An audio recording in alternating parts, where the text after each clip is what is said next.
Thank you very much, dear Madam Federal Chancellor, Mr. Telchik, ladies and gentlemen. I am truly grateful to be invited to such a representative conference that has assembled politicians, military officials, entrepreneurs and experts from more than 40 nations. This conference's structure allows me to avoid excessive politeness and the need to speak in roundabout, pleasant but empty diplomatic terms. This conference's format will allow me to say what I really think about international security problems. And if my comments seem unduly polemical, pointed or inexact to our colleagues, then I would ask you not to get angry with me. After all, this is only a conference. And I hope that after the first 2 or 3 minutes of my speech, Mr. Telchik will not turn on the red light over there.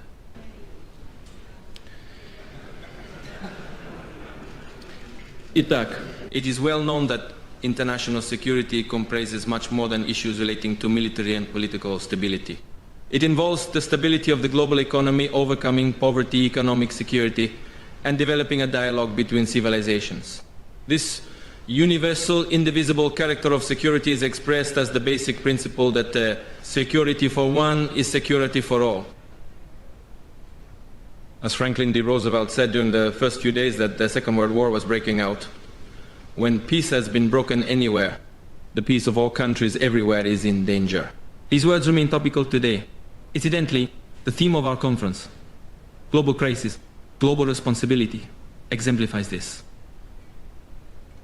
Only 2 decades ago, the world was ideologically and economically divided, and it was the huge strategic potential of 2 superpowers that ensured global security. This global standoff pushed the sharpest economic and social problems to margins of the international communities and the world's agenda. And just like any war, the Cold War left us with live ammunition, figuratively speaking. I am referring to ideological stereotypes, double standards, and other typical aspects of Cold War bloc thinking. The unipolar world that had been proposed after the Cold War did not take place either. The history of humanity certainly has gone through unipolar periods and seen aspirations to world supremacy. And what hasn't happened in world history? However, what is a unipolar world? However one might embellish this term, at the end of the day it refers to one type of situation, namely one center of authority, one center of force, one center of decision-making. It is a world in which there is one master, one sovereign, and at the end of the day this is pernicious not only for all those within this system, but also for the sovereign itself, because it destroys itself from within. And this certainly has nothing in common with democracy. Because, as you know, democracy is the power of the majority in light of the interests and opinions of the minority. Incidentally, Russia, we are constantly being taught about democracy. But, for some reason, those who teach us do not want to learn themselves. I consider that the unipolar model is not only unacceptable, but also impossible in today's world. And this is not only because if there was individual leadership in today's, and precisely in today's world, then the military, political and economic resources would not suffice. What is even more important is that the model itself is flawed, because at its basis there is and can be no moral foundations for modern civilization. Along with this, what is happening in today's world, and we just started to discuss this, is a tentative to introduce precisely this concept into international affairs. The concept of a unipolar world. And with which results? Unilateral and frequently illegitimate actions have not resolved any problems. Moreover, they have caused new human tragedies and created new centers of tension. Judge for yourselves. Wars as well as local and regional conflicts have not diminished. Mr. Telchik mentioned this very gently, and no less people perish in these conflicts. Even more are dying than before. Significantly more. Significantly more. Today we are witnessing an almost uncontained hyper-use of force. Military force in international relations. Force that is plunging the world into an abyss of permanent conflicts. As a result, we do not have sufficient strength to find a comprehensive solution to any one of these conflicts. Finding a political settlement also becomes impossible. We are seeing a greater and greater disdain for the basic principles of international law. And independent legal norms are, as a matter of fact, coming increasingly closer to one state's legal system. One state, and of course, first and foremost, the United States has overstepped its national borders in every way. This is visible in the economic, political, cultural, and educational policies it imposes on other nations. Well, who likes this? Who is happy about this?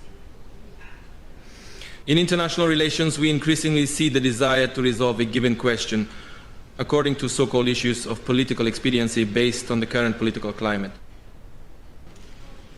And of course, this is extremely dangerous. It results in the fact that no one feels safe. I want to emphasize this. No one feels safe because no one can feel that international law is like a stone wall that will protect them. Of course, such a policy stimulates an arms race. The force's dominance inevitably encourages a number of countries to acquire weapons of mass destruction. Moreover, significantly new threats, though they were also well known before, have appeared. And today, threats such as terrorism have taken on a global character. I am convinced that we have reached a decisive moment when we must seriously think about the architecture of global security.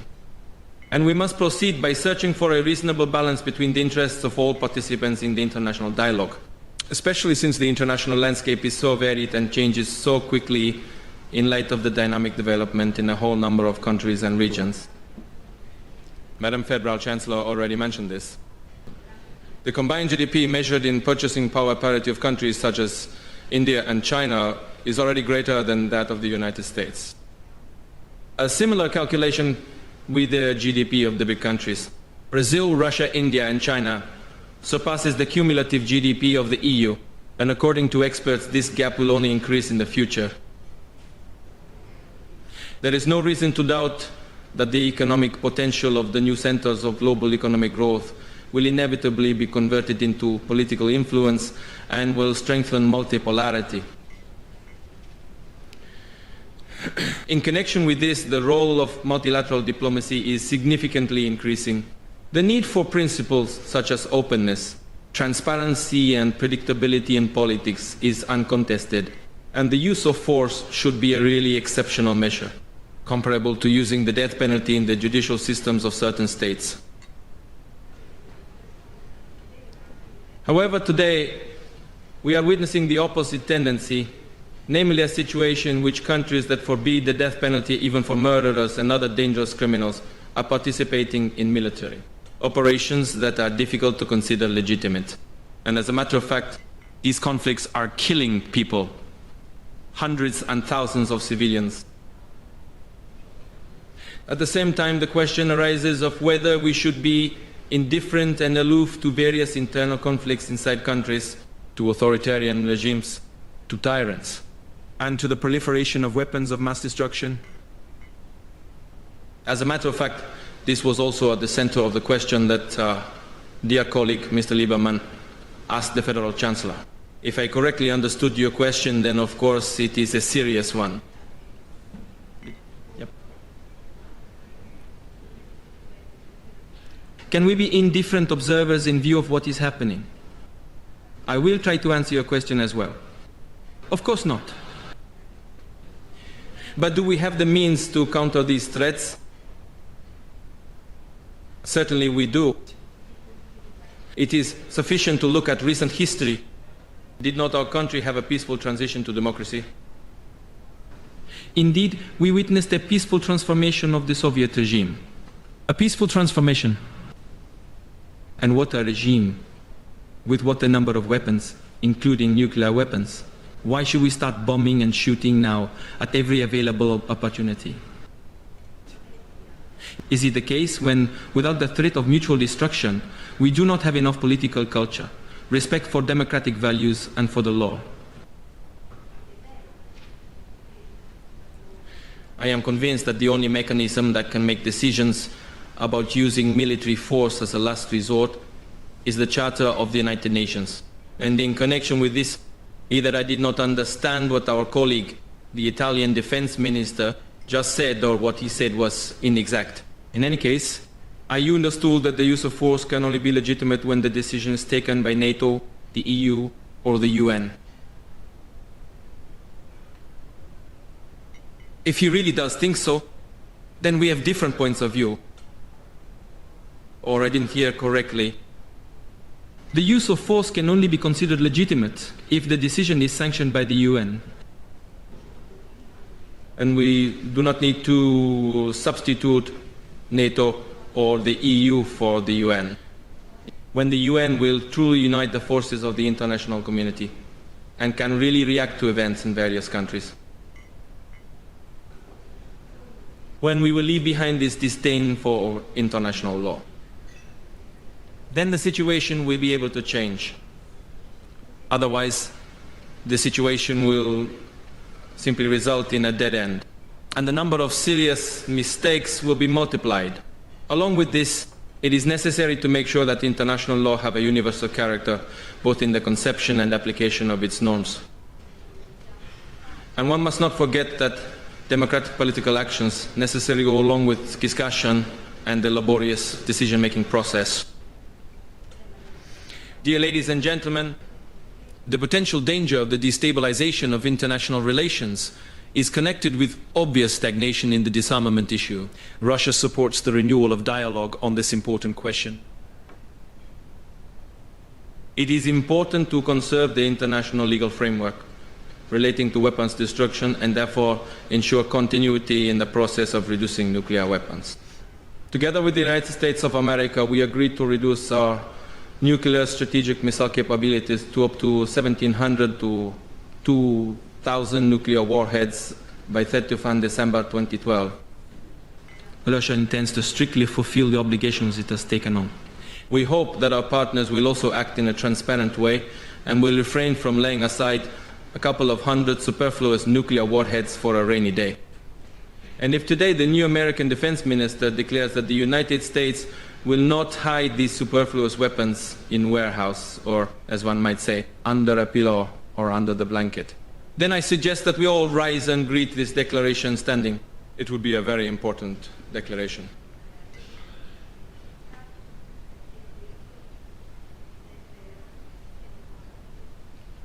Russia strictly adheres to and intends to further adhere to the Treaty on Non-Proliferation of Nuclear Weapons, as well as the multilateral supervision regime for missile technologies. The principles incorporated in these documents are universal ones. In connection with this, I would like to recall that in the 1980s, the USSR and the United States signed an agreement on destroying a whole range of small and medium-range missiles. But these documents do not have a universal character. Today, many other countries have these missiles, including the Democratic People's Republic of Korea, the Republic of Korea, India, Iran, Pakistan, Israel. Many countries are working on these systems and plan to incorporate them as part of their weapons arsenals. And only the United States and Russia bear the responsibility to not create such weapon systems. It is obvious that in these conditions we must think about ensuring our own security. At the same time, it is impossible to sanction the appearance of new destabilizing high-tech weapons. Needless to say, it refers to measures to prevent a new area of confrontation, especially in outer space. Star Wars is no longer fantasy, it is a reality. In the middle of the 1980s, our American partners were already able to intercept their own satellite. In Russia's opinion, the militarization of outer space could have unpredictable consequences for the international community and provoke nothing less than the beginning of a nuclear era. And we have come forward more than once with initiatives designed to prevent the use of weapons in outer space. Today, I would like to tell you that we have prepared a project for an agreement on the prevention of deploying weapons in outer space. And in the near future, it will be sent to our partners as an official proposal. Let us work on this together. Plans to expand certain elements of the anti-missile defense system to Europe cannot help but disturb us. Who needs the next step of what would be, in this case, an inevitable arms race? I deeply doubt that Europeans themselves do. Missile weapons with a range of about 5,000 to 8,000 kilometers that really pose a threat to Europe do not exist in any of the so-called problem countries. And in the near future and prospects, this will not happen and is not even foreseeable. And any hypothetical launch of, for example, a North Korean rocket to American territory through Western Europe obviously contradicts the laws of ballistics. As we say in Russia, it would be like using the right hand to reach the left ear. And here in Germany, I cannot help but mention the pitiable condition of the Treaty on Conventional Armed Forces in Europe. The adapted Treaty on Conventional Armed Forces in Europe was signed in 1999. It took into account a new geopolitical reality, namely the elimination of the Warsaw Bloc. 7 years have passed and only 4 states have ratified this document, including the Russian Federation. NATO countries openly declared that they will not ratify this treaty, including the provisions on flank restrictions, on deploying a certain number of armed forces in the flank zones, until Russia removed its military bases from Georgia and Moldova. Our army is leaving Georgia, even according to an accelerated schedule. We resolved the problems we had with our Georgian colleagues, as everybody knows. There are still 1,500 servicemen in Moldova that are carrying out peacekeeping operations and protecting warehouses with ammunition left over from Soviet times. We constantly discuss this issue with Mr. Solana, and he knows our position. We are ready to further work in this direction. But what is happening at the same time? Simultaneously, the so-called flexible frontline American bases appear in Bulgaria and Romania with up to 5,000 men in each. It turns out that NATO has put its frontline forces on our borders, and we continue to strictly fulfill the treaty obligations and do not react to these actions at all. I think it is obvious that NATO expansion does not have any relation with the modernization of the alliance itself or with ensuring security in Europe. On the contrary, it represents a serious provocation that reduces the level of mutual trust, and we have the right to ask, against whom is this expansion intended? And what happened to the assurances our Western partners made after the dissolution of the Warsaw Pact? Where are those declarations today? No one even remembers them, but I will allow myself to remind this audience what was said. I would like to quote the speech of NATO General Secretary Mr. Werner in Brussels on the 17th of May 1990. He said at the time that the fact that we are ready not to place a NATO army outside of German territory gives the Soviet Union a firm security guarantee. Where are these guarantees?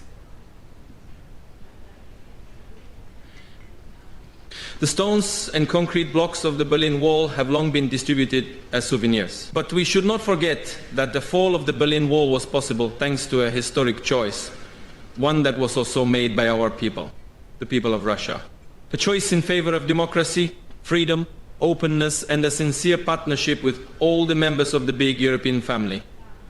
And now they are trying to impose new dividing lines and walls on us. These walls may be virtual, but they are nevertheless dividing, ones that cut through our continent. And is it possible that we will once again require many years and decades, as well as several generations of politicians, to disassemble and dismantle these new walls? Dear ladies and gentlemen, we are unequivocally in favor of strengthening the regime of non-proliferation. The present international legal principles allow us to develop technologies to manufacture nuclear fuel for peaceful purposes. And many countries, with all good reasons, want to create their own nuclear energy as a basis for their energy independence. But we also understand that these technologies can be quickly transformed into nuclear weapons. This creates serious international tensions. The situation surrounding the Iranian nuclear program acts as a clear example. And if the international community does not find a reasonable solution for resolving this conflict of interests, the world will continue to suffer similar, destabilizing crises, because there are more threshold countries than simply Iran. We both know this. We are going to constantly fight against the threat of the proliferation of weapons of mass destruction. Last year, Russia put forward the initiative to establish international centers for the enrichment of uranium. We are open to the possibility that such centers not only be created in Russia, but also in other countries where there is a legitimate basis for using civil nuclear energy. Countries that want to develop their nuclear energy could guarantee that they will receive fuel through direct participation in these centers. And the centers would, of course, operate under strict IAEA supervision. The latest initiatives put forward by American President George W. Bush are in conformity with the Russian proposals. I consider that Russia and the USA are objectively and equally interested in strengthening the regime of the non-proliferation of weapons of mass destruction and their deployment. It is precisely our countries, with leading nuclear and missile capabilities, that must act as leaders in developing new, stricter non-proliferation measures. Russia is ready for such work. We are engaged in consultations with our American friends. In general, we should talk about establishing a whole system of political incentives and economic stimuli, whereby it would not be in states' interests to establish their own capabilities in the nuclear fuel cycle. But they would still have the opportunity to develop nuclear energy and strengthen their energy capabilities. In connection with this, I should talk about international energy cooperation in more detail.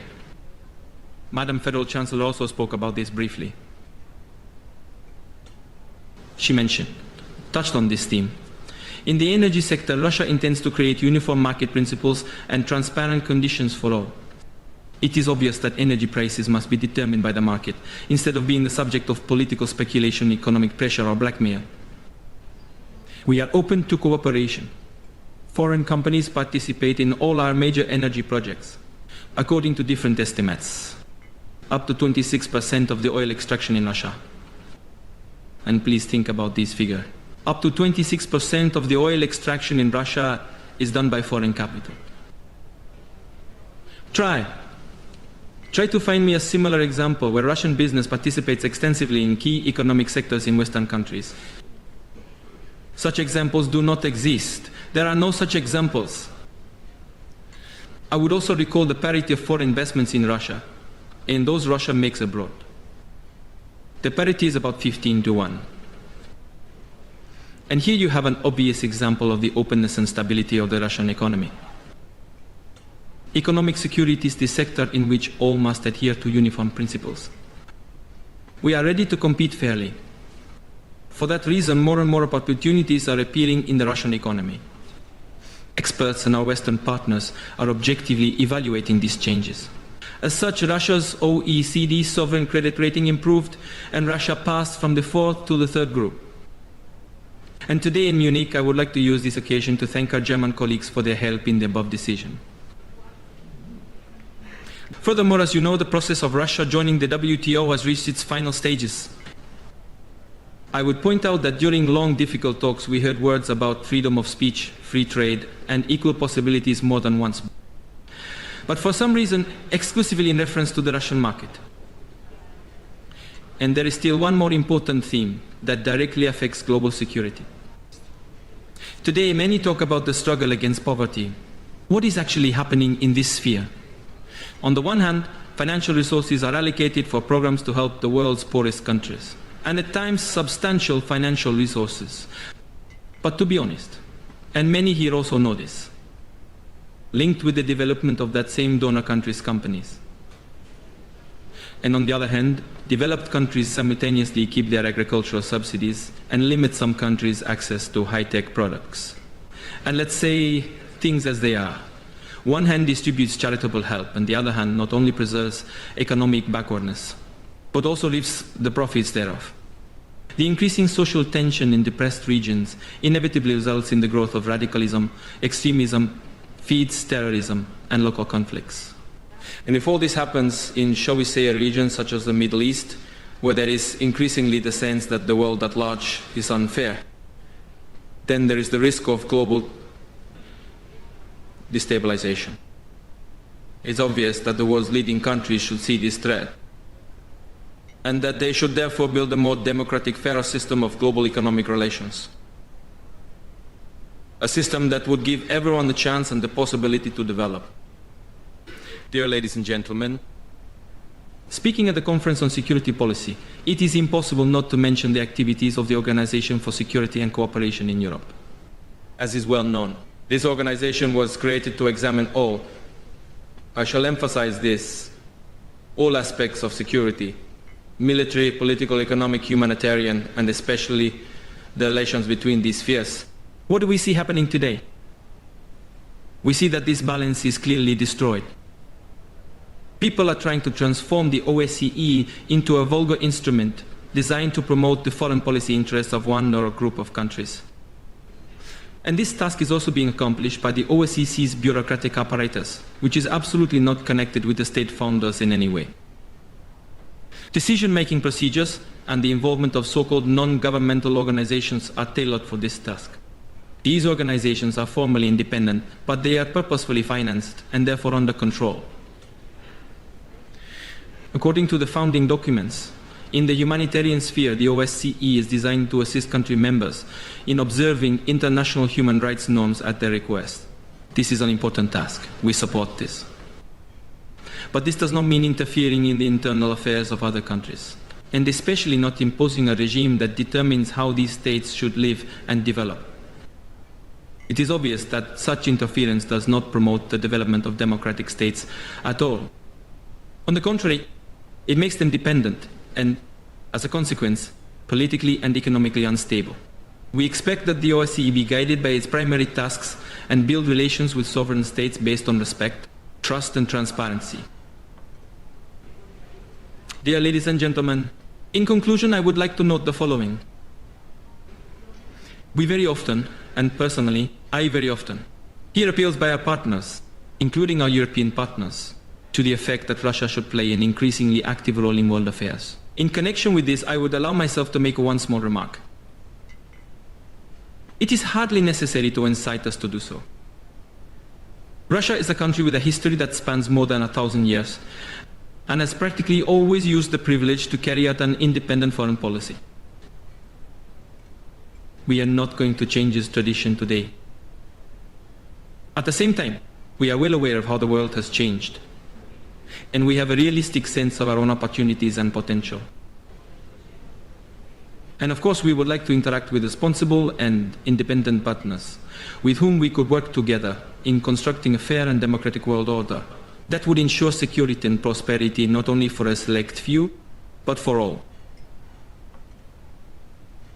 Thank you for your attention.